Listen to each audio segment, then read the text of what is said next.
はい、皆さんこんにちは。竹虎4代目です。さてですね、先日ご紹介してました私が長年愛用しております山ぶどうの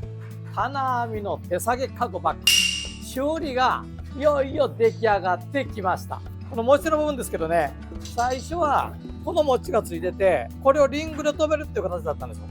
でもやっぱりちょっとね、重たいパソコンとか荷物入れるじゃないですか。ちょっと頼りないなーとちょっと思ってて、でこれですよ。じゃじゃん。しっかりした持ち手をこの本体のね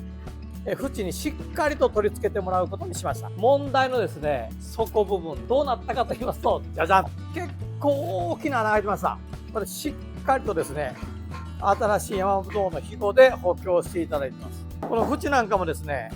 大きな穴が開いたのがしっかりと補強されて帰ってきました。重たい荷物だとかパソコンとか入れても全然大丈夫だなという感じなんですが、やっぱこの棚網はこの縦の山ぶどうのひごに横ひごでずっとこうやってね縛って止めてあるんですが、元あったひごに重ねてですね新しいひごを巻きつけてあるんで、しっかりと補強されてるんじゃないかなと思います。一応これね中にこう袋ついてるんですけど、一回袋をのけてもらってそれから修理をして改めて、ね、気をつけていただくというような形になってます。今までちょっとねヒヤヒヤしながら、もしかしてそこが抜けるんじゃないかなと思いながら使っていたんですが、これで安心して持ち歩けるなというふうに思ってます。100年以上前に腰かごとして使われていたものを持ち手をつけて使っていたんですが、これからもね